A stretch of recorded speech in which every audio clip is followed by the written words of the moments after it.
and welcome. It is our Clock in the Gallop preview with the ever-busy Lyle Cooper, who folks on this platform like. So well done, Lyle. Not everybody in the world likes us, so when you get a few positive comments, you take them, eh?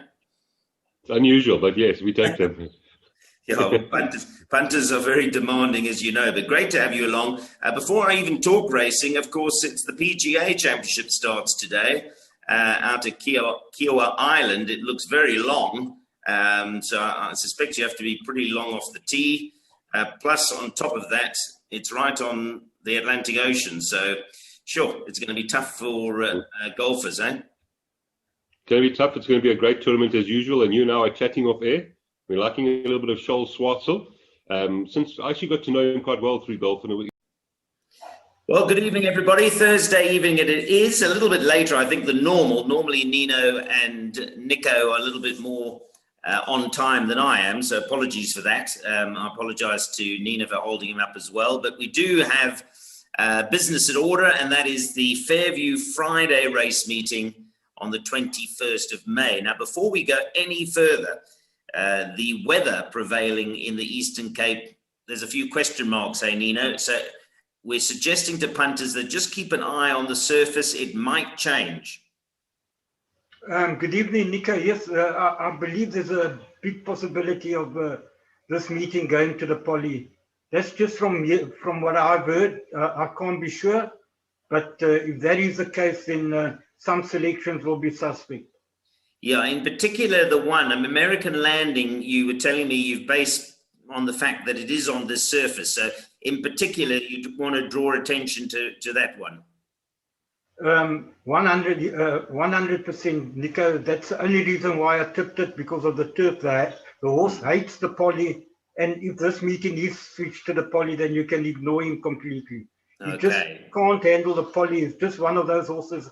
It just doesn't run on the poly. Okay, yeah, so we'll factor that in. So that's very important. And remember that we are recording this on Thursday. It's not even 8 o'clock at night yet, so we're not aware of it. We've just been led to believe that there might be a change, and we're letting you know of that. I'm just going on to that Fairview to see if there are any announcements, but at this stage, nothing. And just the one scratching. Race 6, number 8, Evie's First. That's the only one who's been scratched on account of having a sore back. So at this stage, that's when we're broadcasting. But as we've told you, that might very well change. Okay, Nina, let's get straight into it. I've typed up all your selections, and we've got those here. So let's go to Nino's race by race selections and bring them up for the punters who love Nino. And why not? Because he's in good form, as he always is. So the first race, you've gone 7, 4, 3, and 8. This is Peace in Our World, which is actually one of your best bets as well. Yeah, Nico, I think the public can start taking doubles from the first race. A lot of likely race maidens, but this horse was running on nicely last time against winners. And being by Ideal World, I think it's going to be perfectly suited to the 1400. And yeah, Lyle Lewitson up, drawn 4. I think the rest are running for prize money. Like I say, I know, to me, very hard to beat. And I think the only danger could come from Jean Paul, also a nice race, and Constellation Code, and then number 8, Redoubt's Secret. But definitely the horse to beat, and for me, the start of multiples. Okay, and the banker in the bipod, which we'll show just now. Yep. So 7, 4, 3, 8. You've got a banker in the second race. So these doubles come up quickly for Nino. He likes number 1, Bling King. He's a son of Gimme the Green Light. I know that Nino's got a share of the Gimme the Green Light with Dean Cannemare, so that's probably why he wants these Gimme the Green Lights to do well, so that his one does well, as we all do. But this Gimme the Green Light looks to win. I mean, I suppose the only slight negative is the draw of 11, but he should be too good.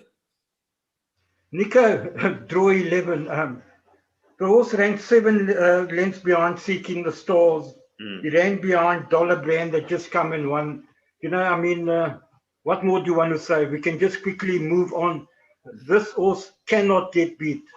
It's impossible. the double for the day, to me, it's a blinder. The form that he brings into this race is far superior than anything else. Absolutely. And the draw, you know, and he's got Richard Fourie on, so he'll know exactly what to do there. Yeah. Don't worry about the draw.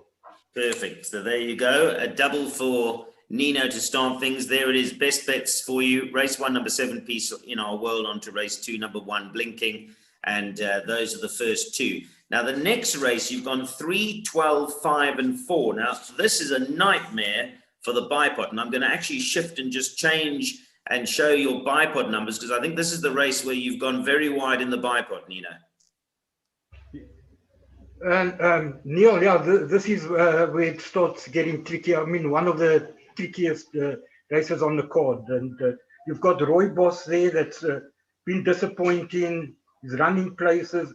I don't trust this race at all. So I've loaded up here in the bipod. I think Roy Boss and Jungle Promise bring the best form in. But, you know, they are disappointing horses. There's a lot of tried and tested horses here. This is a kind of race where anything can happen, and this is where I'm trying to get a result in the bipod. And you've got as many as 7, 7 horses, and punters can see that 2, 3, 4, 5, 9, 12, and 13. And a big improver that I like at quite a nice price is number 5, Big Halos. Just a little bit concerned about the number 3 draw, but Zitzman has been on form, and yeah, not to be left out of the bipods. Okay, Big Hellos is a daughter of What a Winter, so she goes in as well. Right, Nino, let's move on to the 4th race, which is obviously the 4th leg of the bipod as well. And there's a lot of 4s here because you've banked at number 4, Mifford 2, who, under the circumstances, with that weight of 61.5 kilograms, ran an absolute cracker last time with that weight. She's a daughter of Give Me the Green Light as well, and she's in good form. Yeah, absolutely, Neil. And if you remember the last time we were on air together, I think we tipped this horse to win. And maybe it's a case of, what do they call it, déjà vu? Yeah, let's hope so. But 100% right, because that day I think we tipped it was 20-1, and it started a good run of form for her. Well, it won't be 20-1 tomorrow, but it's a big runner. Last time, like you say, on the poly, 61.5 kilos, drawn 15 out of 15. Tomorrow, nice galloping weight, back on the grass, if it's on the grass. But even if this race goes on the poly, she can run on poly and turf. So I wouldn't worry too much about this one. But big runner, Neil. And I think the dangers can only come from Calandra, Green Dragon, First Street, and one horse that people must just take note of is Flame Tree. The ex-Brett Crawford horse. That I've been waiting for that horse to go over distance, which it is getting tomorrow. So that could come into the reckoning. And if people want to cover my bipod, that's the horses that I would put in. I wouldn't leave Flame Tree out if you go in wide. Yes, it's interesting you mentioned that because she used to be pretty good. She was running against Sing Out Loud and Eva Eileen and Catch a Falling Star, all very capable. In fact, that run in the Stayers race behind Chrome Yellow is pretty good as well. So I agree with you there. If there is something to come upset Mifford 2, don't leave out the 6 Flame Tree. But, you know, Mifford 2 is running at the best of her game, and that was an excellent run last time. So we move on to race 5, and your selection here, 3, 1, 2, 4. But again, at the risk of repeating ourselves, this is purely based on the fact that we're racing on turf. If we go to poly, it's a completely different kettle of fish. Yeah, Neil, absolutely. This horse just doesn't run on a poly. He's not at home on a poly. He doesn't like the poly. I've tipped him to win because I've got a concern about Atia, but, you know, I don't know what possessed Zitzman to raid Joburg 2,800 meters with this horse. This horse was running so well in PE. People have got to take into consideration all the traveling. Is the horse right? Did he travel well? You know, if he is back to the best, and this is a penalty kick, under the weights and conditions, you should pulverize this field. The only concern for me now is that traveling up and down to Joburg. So I've gone to beat it with American Landing, and also I think Rock Allo with Richard Fourie up loves the course and distance. that could also be a horse to look out for.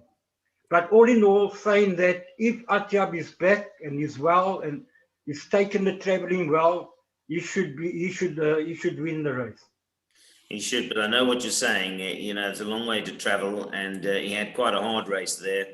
He tried to lead pillar to post as he does. That would have taken a bit out of him for sure. So there's race 5 selection, 3124. Value bet is number 3, American Landing, if it's on turf.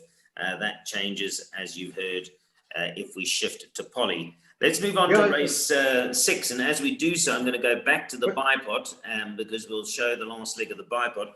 But race 6 and 88 handicap, what did you like here? Neil, can I just say quickly the race before? If the meeting is switched to poly, they must ignore American Landing completely. Don't even put it in their play. Okay. Race 7, I think it's a 2-horse race between Broadside and Stranger Danger. Sharp and sweet, 2 horses flat. I can't see it going past the 2. They met each other last time out behind What a Winner, and I think Stranger Danger is 2 kilos better off with Broadside, so it's going to bring them much closer together. I just feel that with Richard Fourie on board, that Broadside will still have its measure. But 2 horses, only 2 horses, that's all the punters need, bipods and pick sixes and jackpots.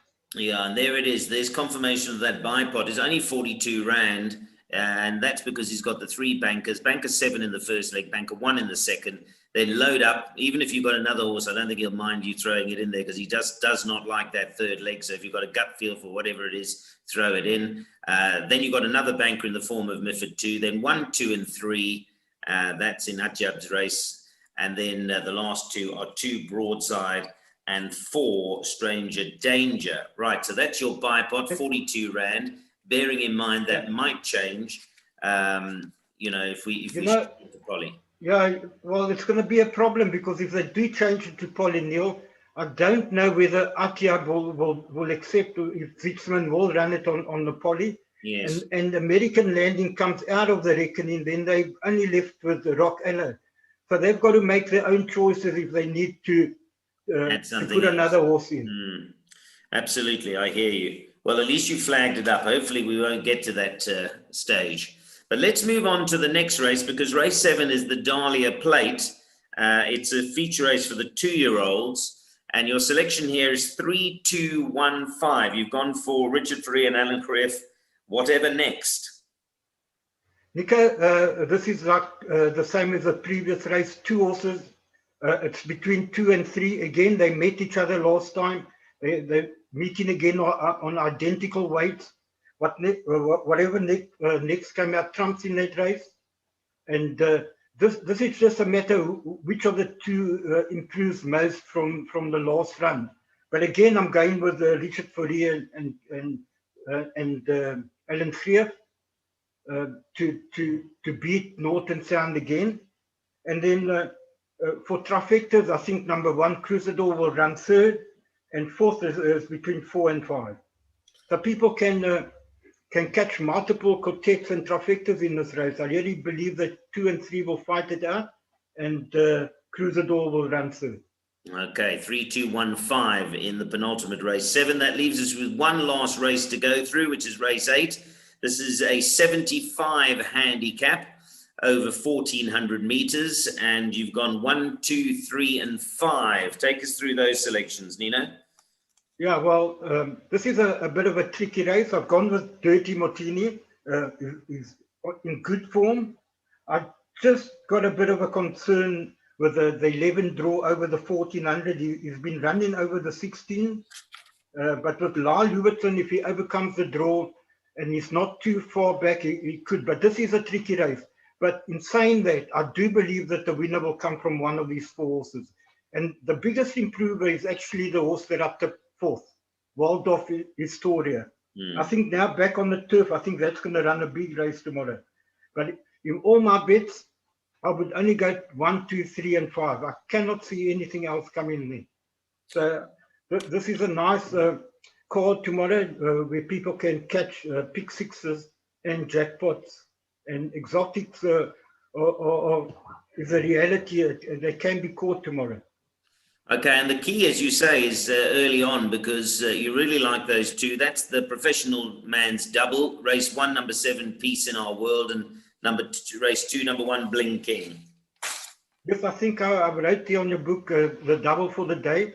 People can take that double and make money for the pick 6 to start in race 3. Okay. They obviously have to put their own money for the bipod starts in race 1, so they're going to have to lay out their own money for the bipod, but they can take that double, and then they'll have money to invest in the pick 6 and jackpot. Nino, thanks very much. Thanks for accommodating me. You know, Nico's not well at the moment, so I've had a lot of messages to him to wish him all the best, and we hope he's back with us as soon as possible. But in the meantime, have a good day. It sounds like you're bullish, and let's hope, fingers crossed, that we stay on the turf. Yeah, thank you, Neil. Yeah, and at the moment, all my thoughts are with Nico, and it's more important for him to get better than my tips that I've been. I prefer my tips not to get to run all last, and Nico gets better. Well, I'm sure they're not related, so I think hopefully Nico can get better and your tips can all arrive. There's no reason why we can't hit them hard in both sets of circumstances. But Nino, thank you very much. Good chatting to you, and have a great day. It's punting tomorrow. Thank you, Neil. All the best to you and your family. Keep well, and give all my best to Nico. Will do.